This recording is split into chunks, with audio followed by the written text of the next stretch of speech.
제가 가진 성경으로 구약 89면 출애굽기 6장 10절부터 오늘 나눌 말씀은 30절까지인데요. 읽기는 10절부터 13절까지만 읽겠습니다. 10절부터 13절 넉절의 말씀 우리 한 목소리로 오늘 같이 읽도록 하겠습니다. 시작. 여호와께서 모세에게 말씀하여 이르시되 들어가서 애굽 왕 바로에게 말하여 이스라엘 자손을 그 땅에서 내보내게 하라. 모세가 여호와 앞에 아뢰어 이르되 이스라엘 자손도 내 말을 듣지 아니하였거든 바로가 어찌 들으리까? 나는 입이 둔한 자니이다. 여호와께서 모세와 아론에게 말씀하사 그들로 이스라엘 자손과 애굽 왕 바로에게 명령을 전하고 이스라엘 자손을 애굽 땅에서 인도하여 내게 하시니라. 아멘. 자, 우리가 지난 본문 이제 6장 1절부터 9절까지 말씀을 통해서 모세가 하나님 말씀대로 순종했는데 바로가 더 완악하게 나오고 또 그것 때문에 이스라엘 백성들은 더 힘들어지고 그래서 이스라엘 백성들에게 비난받는 그것 때문에 모세가 하나님 앞에 엎드리죠. 기도합니다. 자, 그럴 때 하나님께서 그를 위로하시고 응답하시는 것을 우리가 살펴봤고요. 그리고 이제 오늘 우리가 읽었던 이 내용에서 이제 모세가 하나님이 다시 한 번 더 이제 모세를 위로하신 다음에 그를 일으켜 세워 주셔서 이 바로에게 다시 가라고 명령하십니다. 자, 그리고 우리가 읽진 않았지만 우리가 이따가 같이 살펴볼 텐데 그 이야기 속에 갑자기 전혀 다른 이야기, 전혀 상관없어 보이는 이야기가 싹 들어와 있는데 그게 뭐냐면 족보입니다. 누구의 족보냐? 모세와 아론의 족보가 이렇게 들어와 있다라고 하는 거예요. 자, 일단 우리가 이 성경을 읽을 때 우리는 그냥 처음부터 그냥 쭉 이렇게 읽는데 요거를 읽을 때 분석하는 방법이 한 가지가 있습니다. 그러니까 특별히 구약 성경에는 이런 그 구조가 굉장히 많이 나오는데요. 오늘 본문도 이렇게 나눠볼 수 있다는 거예요. 자, 우리가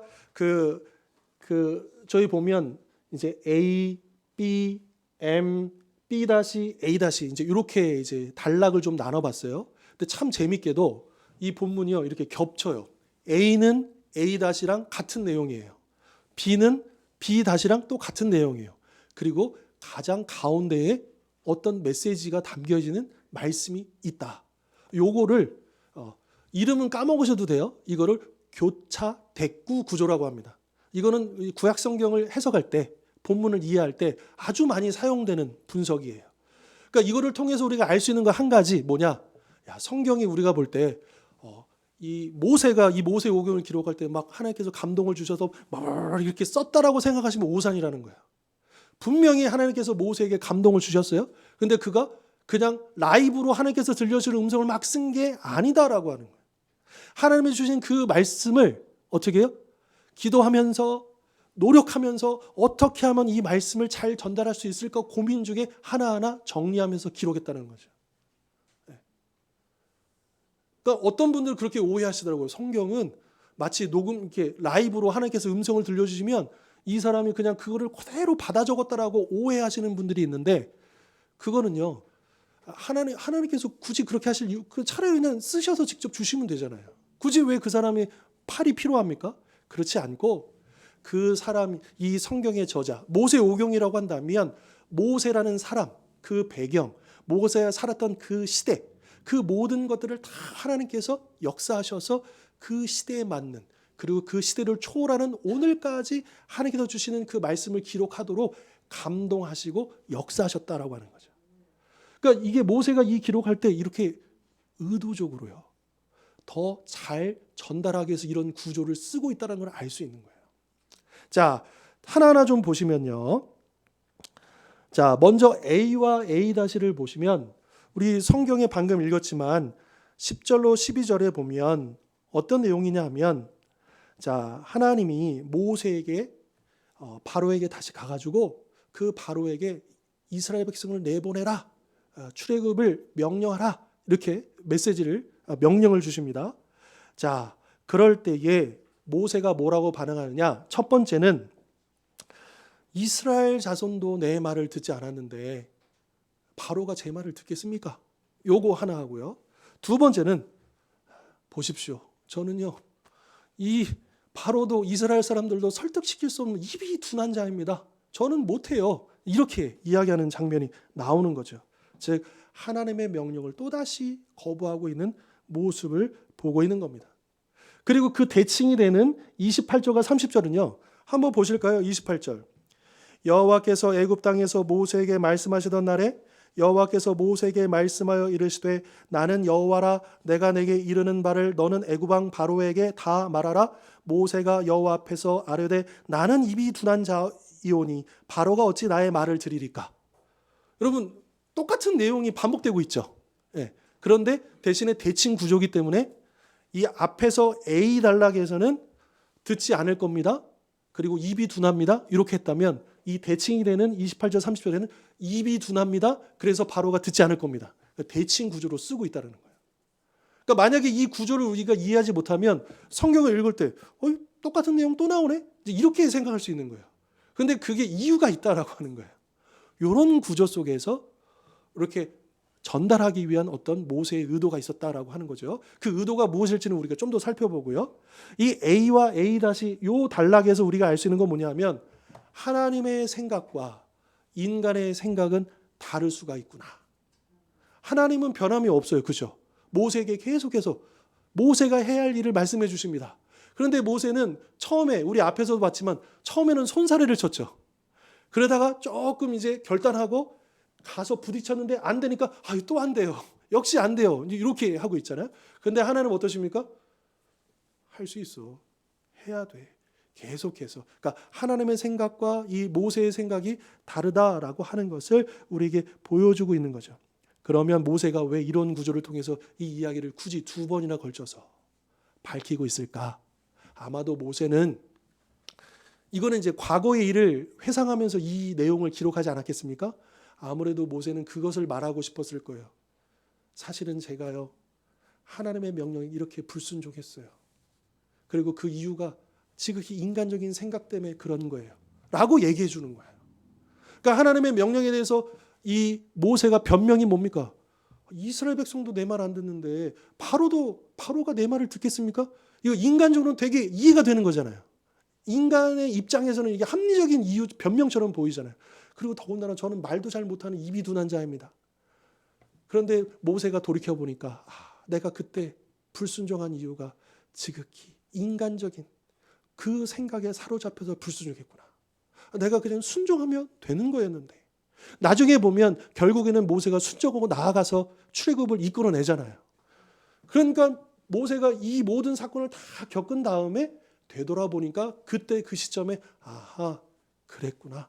내가 그 당시에 하나님의 명령에 불순종했던 것은 내 믿음이 부족했던 것이고 또 내가 지극히 인간적인 생각에 사로잡혀서 하나님께 변명을 했었구나. 그러니까 이 말씀을 읽는 여러분들은 그렇게 하지 마십시오 라고 하는 메시지를 전달하고 싶은 거죠. 요거를 강조하고 싶어서 이렇게 이 대칭 구조를 통해서 이야기를 하고 있다라고 하는 겁니다. 자, 그 다음에 B하고 B 단락이요. 마찬가지로 같은 내용이에요. B 이제 13절을 보시면 여호와께서 모세와 아론에게 말씀하사 그들로 이스라엘 자손과 애굽 왕 바로에게 명령을 전하고 이스라엘 자손을 애굽 땅에서 인도하여 내게 하시니라. 마치 모세가 지금 하나님 저 못해요. 못하겠습니다 얘기했는데 하나님 마치 안 들으신 것처럼 꿈쩍도 안 하시고 결국에는 이 일을 모세와 아론이 했다 이렇게 얘기하십니다. B단시도 볼까요? 같은 내용이에요.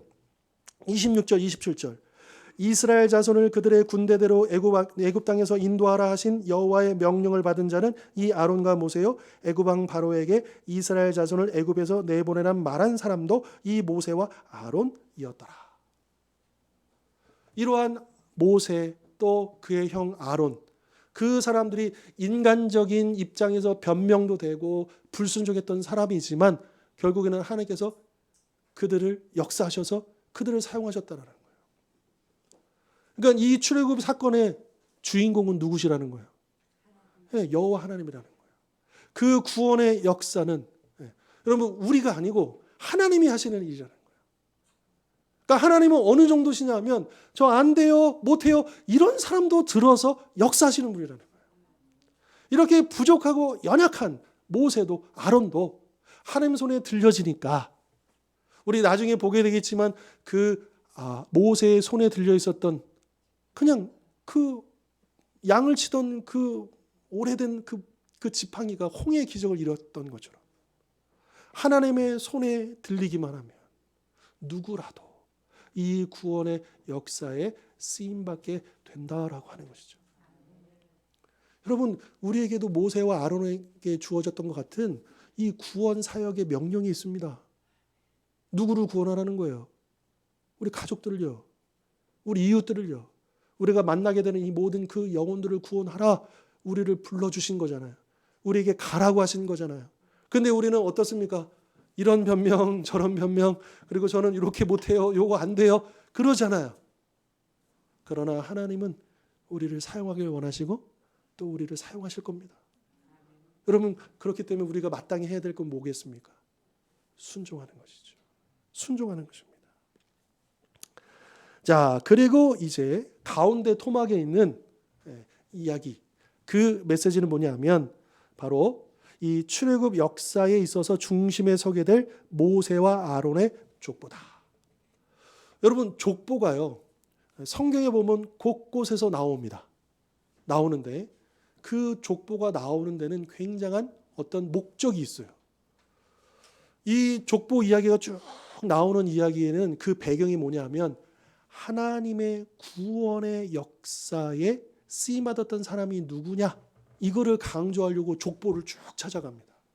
그러면 신약 성경에 있어서도 예수님의 마태복음이라든지 누가복음 같은 경우도 예수님의 그 사역을, 예수님을 등장시키기 전에 뭐가 먼저 나옵니까? 족보가 먼저 나오잖아요. 그러니까 이게 족보에 나와서 거기에 나온 그 사람은 하나님의 구원의 역사에 쓰임받은 사람을 강조하는 그런 이야기예요. 그러니까 이 모세와 아론의 족보가 나온다고 하는 것은 이 모세와 아론의 족보, 이것을 통해서 이 모세와 아론이 이 구원의 역사에 쓰임받는데 그냥 우연히 쓰임받는 게 아니고 또 하루아침에 갑자기 하나님께서 찾다가 너 있었구나, 너 일로 와, 이렇게 쓰신 게 아니라는 거예요. 족보가 뭡니까? 과거로부터 아주 오랫동안의 시간이 경과하면서 그 사람이 태어난 거잖아요. 이거는 무슨 얘기를 하냐면 하나님께서 아주 오랫동안 창세 전부터 계획하셨다. 모세와 아론을 하나님께서 계획하신 거예요. 이 당시에 이스라엘 백성들의 입장에서는 그냥 모세와 아론이 짠 하고 나타난 것처럼 보이지만 그러나 실상은 하나님께서 이 모세와 아론을 계획하시고 그리고 그 자손 대대로 그를 준비하여 오셨다라고 하는 것을 말씀해 주고 있는 거죠. 마찬가지로 예수님께서도 창세기 3장 그 15절에 그 원복음이라고 해서 여자의 후손을 보내셔서 이 사탄을, 결정타를 날리겠다라고 하는 그 복음을 전해주시면서 그 여자의 후손 메시아가 오겠다라고 하신 다음에 수많은 족보가 쭉 이어지고 나서 오시잖아요. 그런 것처럼 예수님이 우연히 오신 게 아니에요. 어쩌다 보니까 오신 게 아니에요. 하나님의 그 계획 가운데 오셨다. 자, 그렇다고 한다면 오늘 우리도요, 우연히 지금 이 가정에 세움받은 게 아닙니다. 우연히 우리가 그 직장에서 일하고 있는 게 아닙니다. 그냥 내가 어떻게 무슨 일을 하다 보니까 내가 이 일을 하게 됐지, 아니라는 거예요. 하나님의 계획이 있다라고 하는 거예요. 무슨 계획이요? 나를 통해서 그 영혼을 구원하라고, 그 가족을 구원하도록.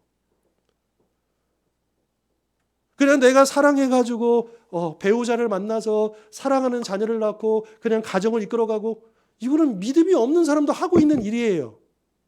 그러나 우리가 믿음을 가진 사람들은 이 똑같은 일을 하나님의 관점으로 볼 수 있어야 된다는 거예요. 하나님이 왜 우리를, 이 가정을 세우셨지? 이 배우자를 왜 만나게 하셨지? 왜 우리 자녀들을 낳게 하셨지? 목적이 있다라고 하는 거예요. 뭐냐 하면 하나님 나라를 함께 세워갈 그 구원의 역사에 나를 불러주셨다라고 하는 것이죠. 그러니까 우리가 자부심을 가져야 합니다. 내가 우연히 이 가정에 속한 게 아닙니다. 우연히 지금 그 직장을 다니고 있는 게 아닙니다. 하나님이 세우신 거예요. 하나님이 계획하신 거예요.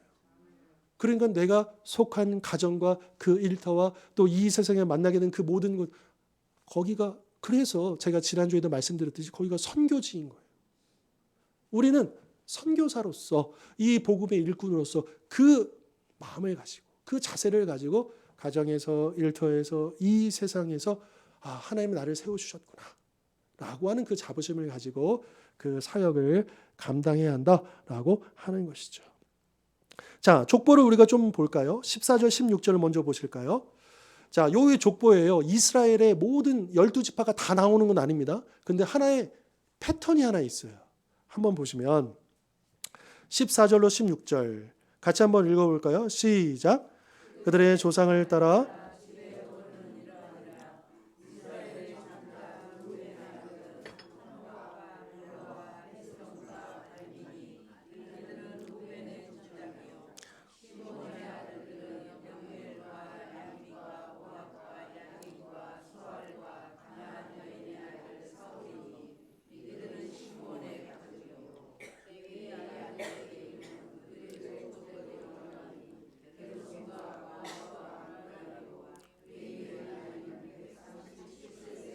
아멘.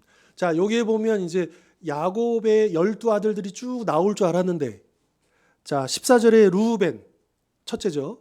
그리고 15절에 둘째 시므온, 그리고 16절에 셋째 레위까지만 나옵니다. 그리고 16절에 더 특별히 레위만 나이가 나와요. 그러니까 지금 여기 이 족보의 초점은 이 세 구절에서 어디에 초점, 누구에게 초점을 맞추고 있는 거예요? 예, 셋째 레위에게 초점을 맞추는 거예요. 왜요?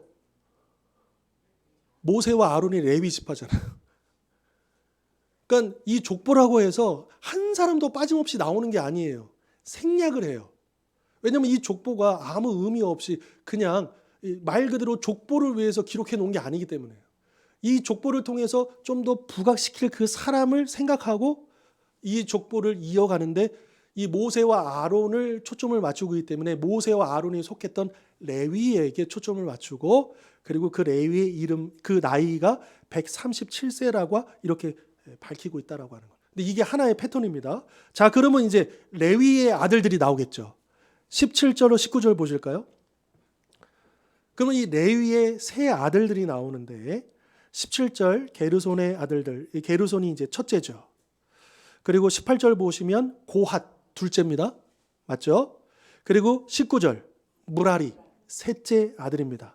자, 17, 18, 19 이 세 아들 중에 누구에게 초점을 맞추고 있을까요? 왜요? 네, 고핫의 나이만 밝히고 있어요.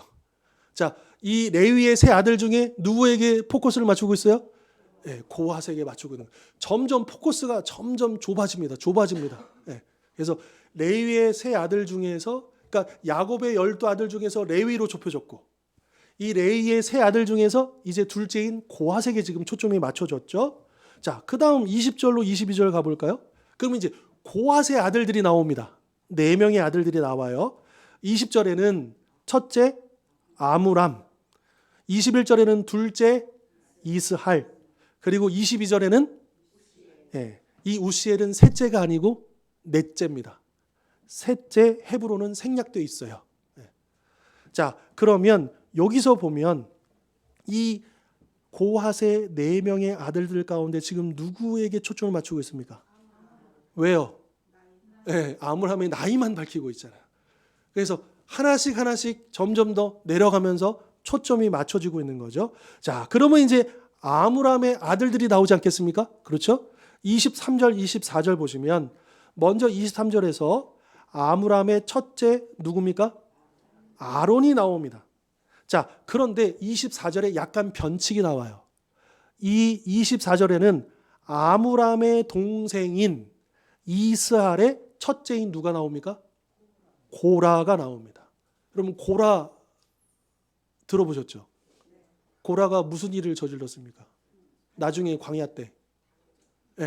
그러니까 반역을 일으키는데 고라는요 좀 달라요. 다른 반역자들은 모세의 리더십에 도전했다면 고라는요 아론의 대제사장직을 대항했던. 그러니까 이 고라 입장에서 보면 자기도 대제사장이 될 수 있는 그런 거라고 생각을 했던 모양이에요. 그러니까 이 아론의 아들 자손들만 대제사장직을 이어가는 것에 불만을 품고 이 대제사장직을 대적을 하는 거죠. 그래서 여기서 이 고라가 나오는 이유는 그 나중에 있을 그 이야기의 배경을 우리에게 얘기를 해주면서, 그러면서 23절에 이 아므람에게 초점을 맞춰서 이야기가 간다. 그래서 25절 보면 그 아므람의 첫째 아들인 아론의 아들들이 나오죠. 아론의 아들은 4명입니다. 25절 보시면, 자 25절에 아론의 아들, 근데 그 아들이 엘르아살이 첫째가 아닙니다. 셋째예요. 그러면 첫째는 왜 안 나오느냐? 둘째는 왜 안 나오느냐? 네, 이 첫째 나답과 둘째 아비후는 나중에 성막을 처음 봉헌하고 첫 예배를 드릴, 제사를 드릴 때 이 두 아들들이 하나님의 명령을 어기고 다른 불을 쓰다가 즉사해버립니다. 근데 이들이 왜 그런 일을 저질렀을까요? 성경을 읽어보면 그 이유가 나옵니다. 독주에 취했기 때문입니다. 그래서 이 사건이 벌어진 다음에 하나님께서 하나 규칙을 더 추가시켜요. 제사장들은 제사를 집례하기 전에 독주를 마시지 말도록 합니다. 그러니까 술 취해가지고 이 하나님 말씀대로 하지 않은 거예요.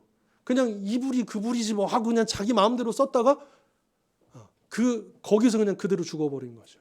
그래서 여기에서는 지금 그 사건을 다 이미 알고 있는 배경 속에서 지금 셋째, 이 대제사장직을 이은 엘르아살이 나오고요. 그리고 그 엘르아살의 아들이자 아론의 손자인 비느하스가 나오게 되는 거죠.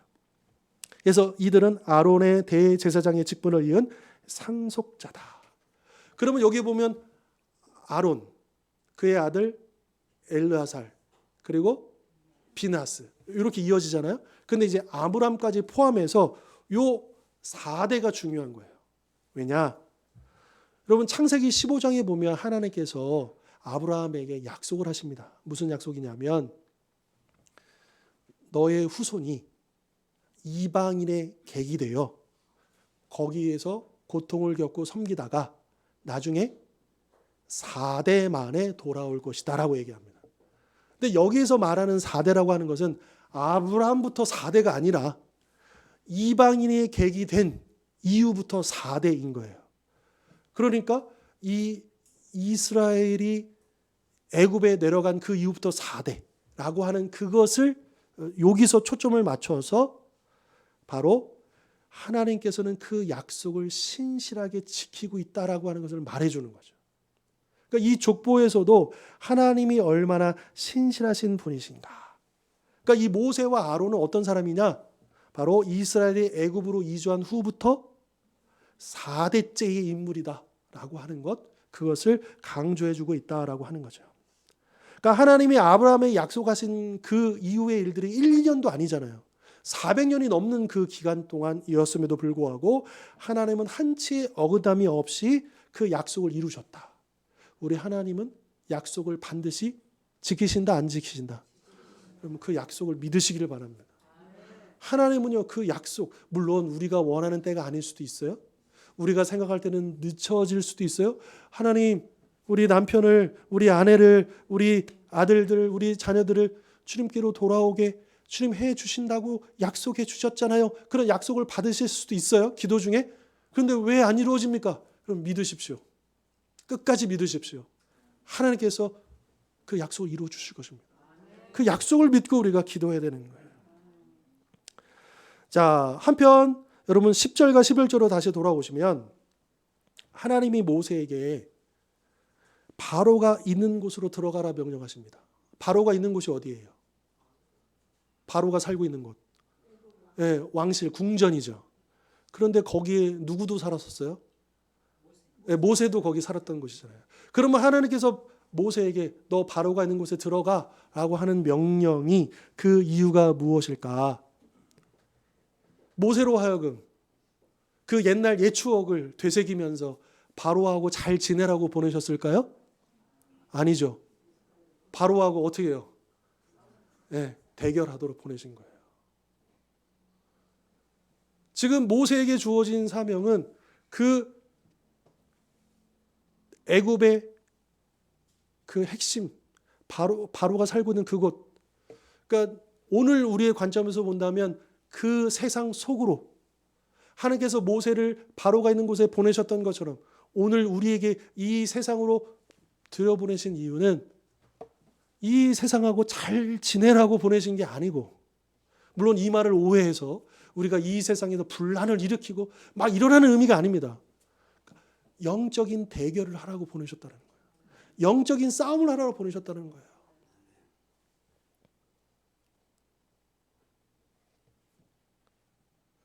하나님께서 모세를 그곳에 보내신 것은 이스라엘을 해방시키기 위한 하나님의 군사로서 바로와 대결하도록 하게 하기 위함이었던 거죠. 그런 것처럼 오늘 우리도 이 세상에 보내신 것은 이 세상을 즐기며 잘 먹고 잘 살게 하기 위함이 아니다라고 하는 겁니다. 우리가 이 땅을 살아가는 게 우리의 삶의 목적이 여기에서 남들처럼 그냥 열심히 일하고 잘 먹고 또 누리고, 여기에 우리의 근본적인 목적이 있는 게 아니라는 거예요. 그 일이 잘못됐다는 게 아니라, 그 일을 하지 말라는 게 아니라, 거기에 우리의 인생의 목적은 아니라는 거예요. 오히려 우리가 그렇게 일을 하고 우리가 그렇게 모든 것을 누릴 목적이 뭐냐? 영적인 대결이라는 거예요. 누구와의 대결이에요? 모세가 바로하고 싸웠다면, 그럼 우리는 이 애굽의 우두머리가 바로였잖아요. 그럼 우리가 싸워야 할 이 세상의 우두머리는 누구예요? 예, 우리의 원수인 사탄 마귀잖아요. 악한 세력들이잖아요. 눈에 보이지 않는 그 주관자들이잖아요. 그들과의 대결이 있다라고 하는 거예요. 우리가 지금 그 대결을 벌이고 있다라고 하는 것이죠. 그래서 이 애굽의 우두머리 바로가 이스라엘 백성, 하나님의 백성을 종으로 부리고 그렇게 못살게 굴었던 것처럼 이 세상의 우두머리인 사탄과 마귀가 수많은 영혼들을 종으로 삼고 그들을 고통스럽게 살게 하고 있잖아요. 그래서 모세가 그 적진에 가서 싸웠던 것처럼 우리도 이 세상에 들어가서 그 악한 영과 싸워 승리하라고, 그래서 하나님 나라를 확장시키고 그 영혼들을 구원하라고 우리를 보내셨다라고 하는 것입니다. 따라서 우리는 이 세상의 친구로서가 아니라 세상과 싸워 세상을 정복할 그리스도의 군사로서 그 복음의 사명을 온전히 감당해야 한다라고 하는 것이죠. 자, 그리고 또한 26절 말씀을 보실까요? 26절. 저는 오늘 본문 중에 26절이 제일 중요하게 보았습니다. 26절 보시면 하나님이 모세에게 이렇게 말씀하신 거죠. 명령하신 거죠. 이스라엘 자손을 그들의 무엇대로? 군대대로 애굽 땅에서 인도하라. 이 군대대로, 개역 성경은 좀 번역을 조금 이제 확 직관적으로 와닿지 않아요. 군대대로란 말이 뭐냐면 새번역 성경에서 이렇게 풀어서 번역을 했어요. 부대별로 편성하여, 이렇게 번역을 했어요. 조금 더 직관적으로 와닿죠. 그러니까 하나님께서 모세와 아론을 이스라엘 자손에게 보내셔서 뭘 하게 하신 거예요? 군대를 조직하게 하신 거예요. 그래서 군대를 조직해서 그 애굽 땅에서 나오게 하신 거죠. 이게 바로 그들에게 주어진 명령이었다라고 하는 것이죠. 자, 구약 시대의 이스라엘 백성은 신약 시대의 영적인 이스라엘 백성, 곧 누구를 의미합니까? 네, 우리 그리스도인들, 우리 성도를 얘기하는 거잖아요. 이 영적인 이스라엘인 우리 성도들도 그렇다고 한다면 모세를 통해서 이 이스라엘 백성들을 부대별로 군대로 조직하셨던 것처럼 하나님께서 오늘 우리들도 무엇으로 조직하신 거예요? 네, 그리스도의 군사로, 군대로 우리를 조직하셨다라고 하는 것이죠.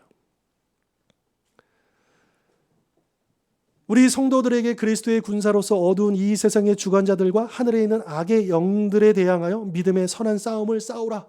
여러분 성경을 읽어보십시오. 시향성경. 계속해서 일관되게 얘기하는 게 뭐냐면 예수님의 제자들의 복음서와 그 일반 서신서, 바울 서신서 다 동일하게 영적인 싸움을 얘기해요. 영적인 싸움을. 물론 그 영적인 싸움은 그 육과 혈의 싸움이 아니죠. 칼로 싸우는 게 아니죠. 악한 영들과의 전쟁이기 때문에 기도로 싸우는 거고 말씀으로 싸우는 거예요. 영적인 싸움인 거예요. 그래서 우리가 영적인 군대라고 하는 거예요. 그리스도의 군사다라고 하는 것이죠. 결국 하나님께서 우리를 부르신 것은 당신의 군대로 세우셔서 이 세상을 지배하는 악한 영들을 물리치고 이 땅에 복음을 선포하고 하나님의 나라를 세우도록 하기 위해서다. 이게 바로 우리가 이 땅에서 먹고 살아가는 목적이다라고. 우리 인생의 목적이라고 하는. 예수님 믿기 전에는 이 목적이 없었고 몰랐어요. 근데 예수님 믿은 다음에는 어때요? 왜 우리가 가정을 잘 세워가야 합니까? 왜 우리가 직장에서 왜 열심히 일해야 됩니까? 왜요? 왜요? 이 일을 위해서라는 거예요. 이거를 놓치면 안 된다라고 하는 거예요. 우리는 단지 이 땅에서 예수님 믿고 잘 먹고 잘 사는 게 목적이 아니라는 거예요. 그리고 더욱 중요한 거는 그렇게 살아봅시다. 그렇게 살면 좋지 않을까요? 라고 하는 권면이나 충고가 아닙니다. 이거는 명령입니다. 여러분, 군대의 생명은 뭘까요? 군대가 유지되고 그 군대가 쓰임받는 아주 핵심적인 그 생명은 어디에 달려있냐면 절대적인 복종에 달려 있습니다. 군대 핵심은 거기 있어요. 군인은 통수권자의 명령이면 아무리 어렵고 위험한 일이라 할지라도 생명을 아끼지 않고 무조건 그 명령에 복종하는 것이 생명이다라고. 따라서 하나님의 군대인 그리스도의 군사인 우리들도 그 주님의 명령에 어떻게 되겠습니까? 이게 생명이다라고 하는. 자, 그런데 모세가 이 하나님의 명령에 어떻게 반응했는가? 12절, 30절 계속 반복해서 이야기해 주는 게 뭐냐? 아까도 이야기한 겁니다. 아니 하나님, 이스라엘 자손도 하나님의 말씀을 듣지 않았는데 어찌 바로가 듣겠습니까? 게다가 저는 입도 둔한 자입니다. 못하겠습니다. 안 됩니다. 그럴 만한 능력이 나에게 없어요. 그렇게 반응하지 않습니까? 자, 그런데 오늘날에도 자신의 형편이 여의치 않아서 지금은 안 돼요. 지금은 못해요. 나는 안 돼요. 그리고 제 경험으로 봤을 때는요, 제 판단으로 봤을 때는 이거는 아니에요. 그래서 주님의 그 명령에 따를 수 없음을 이야기하는 성도들이 있다라고 하는 것이죠. 자, 성경은 이렇게 말씀하십니다. 디모데후서 2장 3절 4절 개역 개정 성경 위에 있는 부분 읽겠습니다. 시작.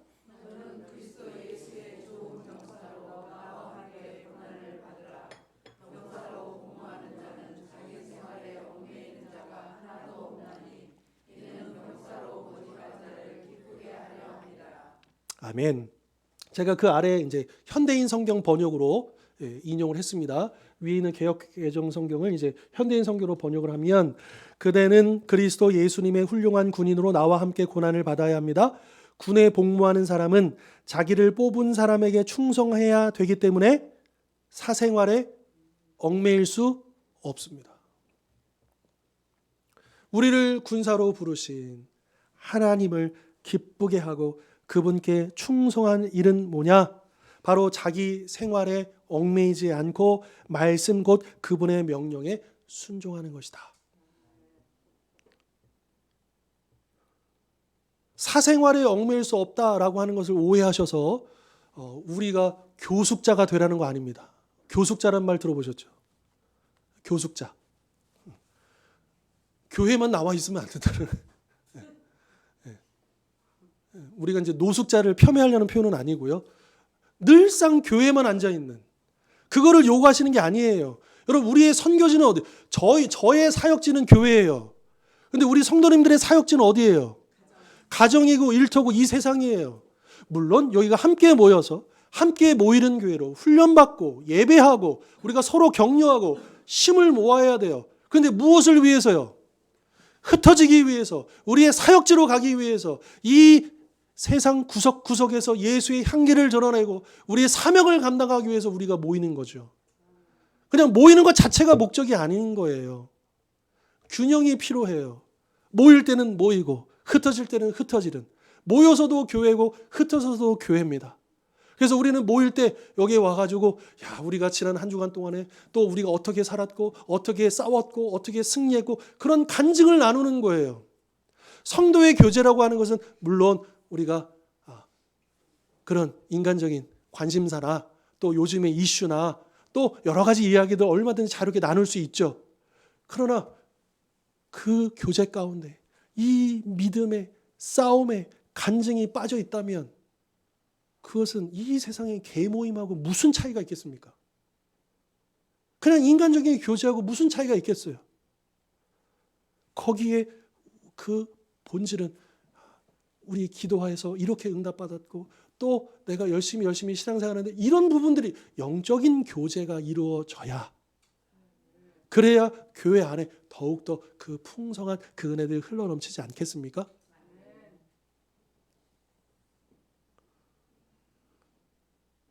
오해는 하지 말고 들어주십시오. 제가 느낀 바입니다. 뭐냐 하면, 그래도 우리 여전도 회원분들, 우리 권사님들은 하시면 기도 제목도 나누시고, 이런저런, 물론 집안일들, 자녀 얘기, 이런 얘기도 나누시지만, 그래도 기도에도 이런 영적인 이야기를 그래도 많이 나누시는 편이신 것 같아요. 제가 일부러 듣진 않지만, 이렇게 들리잖아요. 그리고, 그렇구나. 근데 이제 우리 남자 집사님들은 그게 좀 약간 그러신가 봐요. 요즘 내 기도 제목을 이렇게 나누고, 이 기도해야 되는데 이렇게 나누시기가 좀 어색하신 거죠. 그러니까 이제 남자 집사님들은 어떤 이야기 합니까? 운동 이야기하고 정치 이야기하고. 그 얘기가 나쁘다는 의미는 아닙니다. 오해는 하지 말아 주십시오. 그러나 우리 성도들이 함께 이야기 나누고 교제할 때에 핵심이 빠지면 안 된다는, 우리 영적인 우리의 활동, 우리가 가정에서, 일터에서, 이 세상에서 우리가 얼마나 열심히 싸우고 있는지 그 현장의 이야기를 함께 나누고 같이 기도하고 격려하고, 이게 필요하지 않겠습니까? 우리가 그런 정체성을 가지고, 여러분 여기 와서 우리가 안식을 얻고 편안함을 누리고, 그렇죠, 필요합니다. 여러분 군인들도요 24시간 내내 보초 서고 24시간 내내 그렇게 하는 거 아니에요. 중간중간 교대로 쉬기도 하고, 그러면서 또 집중해서 나아가서 또 그 보초지를 지키고 깨어있고. 그런데 그게 계속 그럴 수 없잖아요. 그러니까 그렇게 해서 쉼을 얻고 충전을 얻고 회복할 시간들이 필요한 것처럼, 여러분 우리가 모이는 이유는 첫 번째는 하나님을 예배하는 것과 동시에 두 번째로 우리가 충전을 하는 거예요. 회복을 하는 거예요. 힘을 얻는 거예요. 그리고 나 혼자만 싸우고 있는 게 아니구나. 이렇게 많은 우리 전우들이 있구나. 영적인 이 전쟁을 함께 싸워가는 우리 전우들이 있구나. 이것을 확인하면서 위로받고, 그렇지 나도 더 힘을 내야지. 그게 우리 성도의 진짜 교제의 모습 아니겠습니까? 그러니까 우리의 개념을, 우리가 그리스도의 군사라고 하는 그 마인드를 우리가 온전히 갖춰야 된다라고 하는. 여러분 우리는 지금 전쟁 중에 있습니다. 여러분 우리나라가 지금 전쟁 중에 있잖아요. 실감이 안 나죠. 너무 오랫동안 전쟁을 안 하고 있으니까. 근데 이 전쟁이 끝난 게 아니잖아요. 단지 휴전했을 뿐이지. 지금 60년, 70년째 지금 그냥 전쟁을 안 하고 있을 뿐이지. 그러니까 오히려 우리나라 사람은 둔감해요. 이 38선이 이렇게 있고 북한이 막 해서 우리는, 근데 오히려 외국 사람들이 더 난리쳐요. 외국 사람들이 더 무서워하고, 야 니네 괜찮아? 이러고. 근데 우리는 북한에서 미사일 쏜다 그래도 또 쏘네? 이런 게 너무. 근데 이게 마냥 좋은 것만은 아닌 거예요. 우리가 너무 무뎌져 있는 거예요. 혹시라도 우리가 영적으로 무뎌져 있지 않는가? 지금 이 치열한 영적인 싸움 가운데 우리가 밀리고 있는데, 위기 가운데 있는데, 지금 내가 기도할 자리에서 싸우지 않고, 내가 말씀 붙들지 않고 그 자리에서 우리 지금 가정이 흔들리고 있고, 내 일터가 지금 어려움이 터지고 있는데 우리가 그냥 둔감하게 그렇게 가고 있지 않은가? 우리를 돌아보자라고 하는 것이죠. 하나님은 모세에게 이런 명령도 내리십니다. 11절, 애굽 왕 바로에게 말하여. 29절, 내가 내게 이르는 바를 너는 애굽 왕 바로에게 다 말하라. 그리고 그리스도께서, 우리 주님께서 마가복음 16장에서 12제자를 비롯한 오늘 우리 성도들에게 너희는 온 천하에 다니며 만민에게 복음을 전파하라, 복음을 말하라 라고 명령하셨습니다. 따라서 우리는 이 세상에서 그리스도의 군사로 보냄을 받은 자로서 무엇보다 복음을 전파하는 데 최우선순위를 두어야 하겠다라고 하는 것이죠. 자, 오늘 말씀 정리합니다. 오늘 본문을 통해서 우리는 하나님께서 모세와 아론을 당신의 군사로 부르셔서 이스라엘을 구원하게 하셨던 것처럼 우리 또한 그리스도의 군사로 부르셔서 가족과 이웃 그리고 이 세상에 복음을 전하여 사탄의 악한 세력과 싸우며 하나님 나라를 확장하도록 하셨다는 것을 깨닫게 됩니다. 그러므로 그리스도의 군사로 부름을 받은 자로서 만민에게 복음을 전하라는 주님의 명령에 충성. 여러분, 충성이라는 단어를 보십시오. 충자가 마음, 마음 심자 위에 가운데 중자가 있어요.